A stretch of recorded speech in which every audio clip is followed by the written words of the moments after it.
But we got locked into True Blue, which was the wrong thing, really. We should have Right. kept our shares in the club because True Blue gave Bill all the power.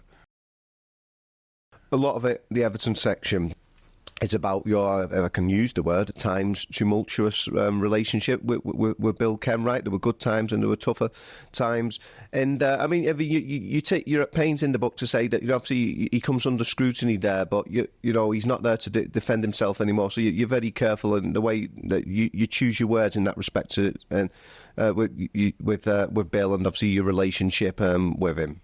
Yeah, I mean, look, we had a long relationship when we owned the theatres. Yeah. And when he bought Everton, I rang him up to congratulate him and say, well done. And then 3 weeks later, he rang me back and said, do you want a piece of it? Yeah. And I said, well, whatever you're having, we'll have it. And we ended up taking like 25%. Yes. But we got locked into True Blue, which was the wrong thing, really. We should have kept our shares in the club because True Blue gave Bill all the power. Yeah. And I think in fairness, that's what he always wanted. But at the same time, you know, I think he was a great Evertonian. Yeah. You know, whichever way you want to look at it. Yeah. He lived and breathed the club. I think, sadly, in his chairmanship role, he lost the plot. Right. And the club hasn't moved forward, really, when you think about it, you know? Yeah. I mean, obviously, like you say, you put the same amount that he put in when you came to the club. Was it $7.5 million a piece there? But like you say, the way it was structured with the other directors who were always going to back him, that was put it a tough situation for yourself, even though you put in as much as he did. I think that was my mistake. I should have evaluated what True Blue was, because True Blue became the controlling shareholder in the company. Yeah. But Bill had power in True Blue, so that was the end of the conversation. Apart from the fact that, you know, I took a simple view.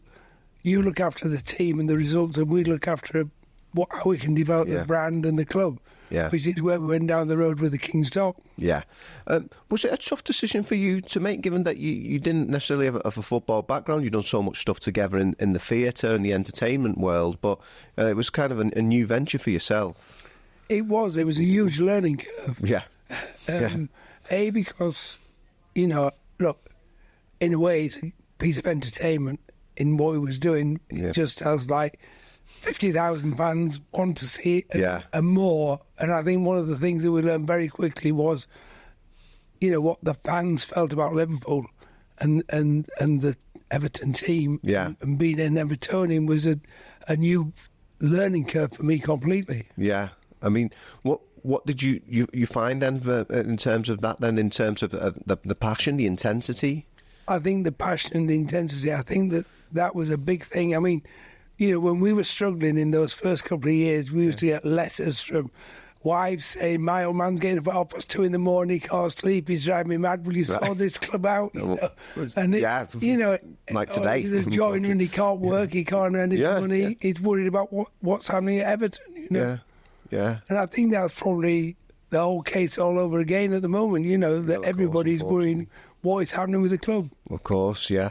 And those times that you said that it was struggles both on and on the pitch in that respect. But the hope was that King's Dock, as you said, would be a game changer for the whole club, and it was something you were very much behind.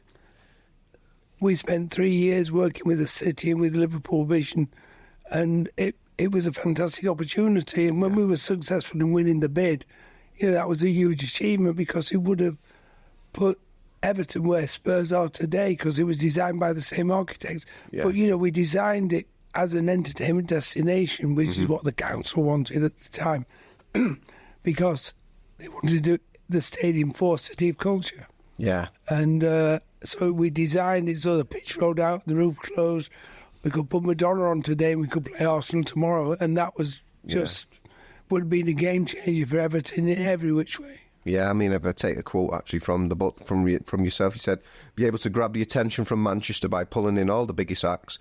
Instead of playing 3 nights in Manchester, the biggest stars in the world will reach the same audience in a single night at King's Dock. I mean, it really would have been something special in that respect for the city as well as the team. For the city as well. I think that was the point, that we'd have had a huge influence in the city as a destination. Mm-hmm. And I think that, as I said to Bill, I said, imagine Madonna or Rod Stewart walking off stage with his Everton scarf and hat and Yeah. say goodbye. I said the brand would just become a worldwide brand. Yeah. And obviously that never happened. I mean, you've discussed this so far. Anyway, it's both in the book, and you've been talking about this. I mean, ultimately, it came down to the fact that Bill didn't like the fact that he saw that they wouldn't be owning the stadium in his eyes, but you differed over this and how it would work. Well, the way we'd structured it, we owned half the company with the city. Yeah. And the city wanted us to take a 125-year lease, and when Bill wouldn't take the secondary loan of £30 million towards the stadium, the city said they would find the money with the government, and they would complete the stadium, and we would lease it, which would have been fine. And we had a 125-year lease to play football, so that was virtual freehold. Yeah, yeah, and with an option to extend when the time came, as well. Just how